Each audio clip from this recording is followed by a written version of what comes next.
Kasem rose to fame as the founder and host of American Top 40. His voice reportedly once reached 8 million listeners in 17 countries. It also gave life to Shaggy Rogers on Scooby-Doo.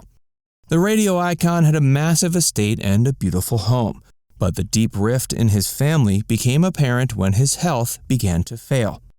His second wife and children from his first marriage argued over his medical care. She barred them from seeing their father, and the feud spawned a massive legal battle and investigation into his death.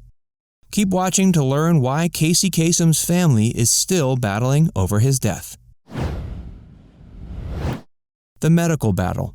Kasem was diagnosed with Lewy body dementia in 2007, a disease that resembles Parkinson's. The resulting battle over his medical care is almost too complex and meandering to comprehend. Jean was Casey's second wife, who he allegedly met when she was the receptionist at his agent's office. They were married at the Hotel Bel Air in December of 1980 and had one daughter together named Liberty. Casey's children from his first marriage, Kerri, Julie, and Michael, disliked their stepmother from the start. Fiery arguments over Casey's medical care began when she stopped them from visiting him. The children saw their father in December of 2013, but after that, Jean refused to tell them where he was. They became worried and filed for conservatorship on May 6, 2014. TMZ eventually told Julie where he was, and they got a federal statute to enter his room at Berkeley East Convalescence Hospital in Santa Monica. They were able to share a tender moment there before the battle got worse. Jean and Liberty allegedly went to the hospital on May 7, 2014, and expressed their displeasure that Casey's other daughters had been allowed to see him the day before. Jean claimed the facility offered no privacy for her husband and took him to another facility.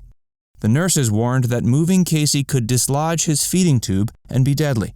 Jean and Liberty ignored these warnings and moved him anyway. Casey stayed with Jean, Liberty, and 2 caregivers at the Vidara Hotel and Spa. She claims it was a way to help him escape Kerri's, quote, theatrical antics. Casey went unexamined for almost a week. He chartered a jet to Seattle on May 13th, but by then his condition was worse than ever. He was malnourished because Jean was allegedly feeding him by pouring Ensure into his feeding tube. He also had a large bed sore and a urinary tract infection. When they arrived in Seattle, Casey, Jean, and Liberty met an ambulance on the tarmac. The driver who greeted them was appalled at Casey's condition. He called Adult Protective Services when he learned they weren't going to the hospital after all. The children were kept from their father for weeks after that. Kerri went to see her dad on June 1st after he arrived in LA, but there was one significant obstacle in her way. The house where he was staying was heavily guarded. Jean wouldn't allow anyone in and insisted no one release any pictures of Casey to the press. Jean claimed to be protecting her husband's privacy, but she allegedly held a press conference soon after. She publicly played recordings of Casey moaning and claimed his distress was caused by the family drama. Kerri painted a more plausible picture. He was in pain from the massive bed sore he had developed. After the press conference, the family began to make an even more massive scene.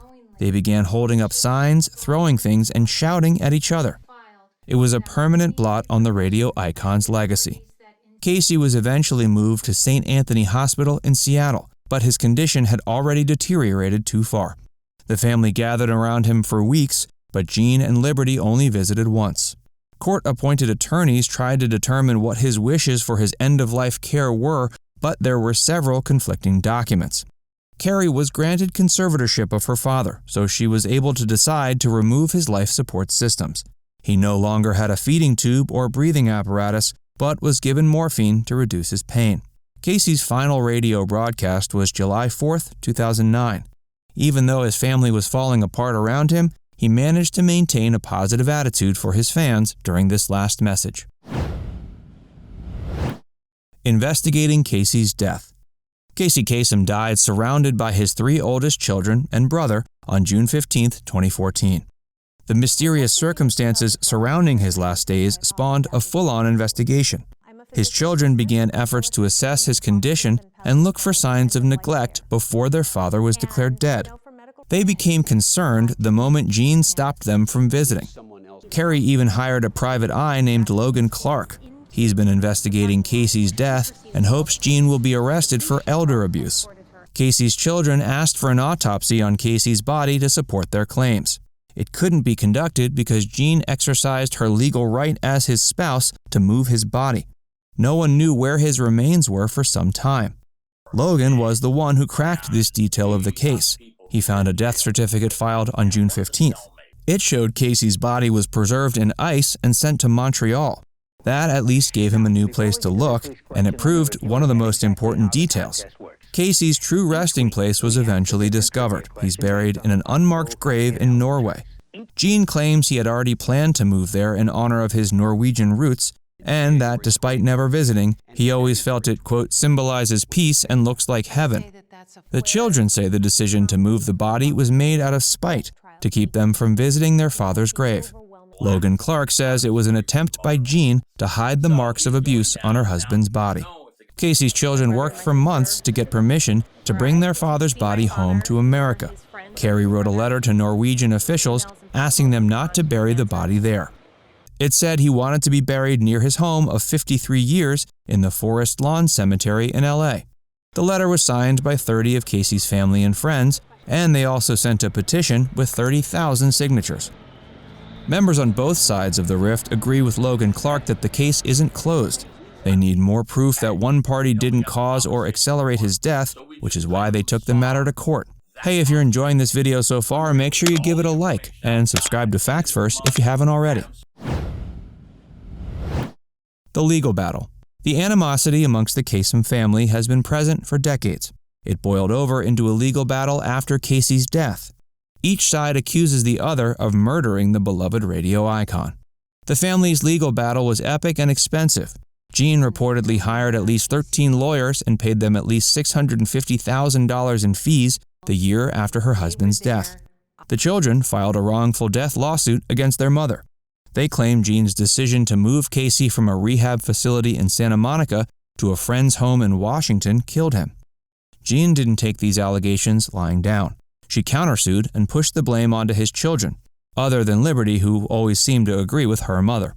The two said that Kerri, Michael, and Julie tricked Casey into signing over his power of attorney to them. They claimed they forced him to return to the hospital in Washington where he died. They also claim he wouldn't have agreed with his children's decision to remove his life support devices. The court battle was about more than who killed Casey. It also had a great deal to do with his money. The family also fought over who should get the money from Casey's $4 million life insurance policy. They were all listed as beneficiaries, but as expected, couldn't agree on how the money should be distributed. Both sides say that the other side only ever cared about Casey's money. His estate is worth $80 to $100 million, making it a tempting prize for anyone. The feud even became the subject of an episode of 48 Hours. Consultant Van Sant said he'd never seen such hatred within a family. Both lawsuits were eventually settled in 2019, but the terms of the settlements were never revealed. Keeping Casey's legacy alive. The Kasem family has taken time out of their feuding and investigations to make positive changes after his death. Kerri founded an organization called Kasem Cares to help other adult children who are kept from visiting or communicating with ailing family members. The family isn't done talking about the circumstances surrounding Casey's death either. AYM Media is set to release a podcast called Bitter Blood, Kasem vs. Kasem. It will be narrated by Martin Cove, a close family friend. Kerri Kasem will serve as the executive producer. Bitter Blood will be released in 8 episodes exclusively on Audible. They'll be available starting on June 15th. Kerri said the podcast will include everything the public would have heard if we had a trial. This includes eyewitness accounts and depositions from doctors and caretakers. Family friend Mike Curb and Casey's radio protege Ryan Seacrest will also speak.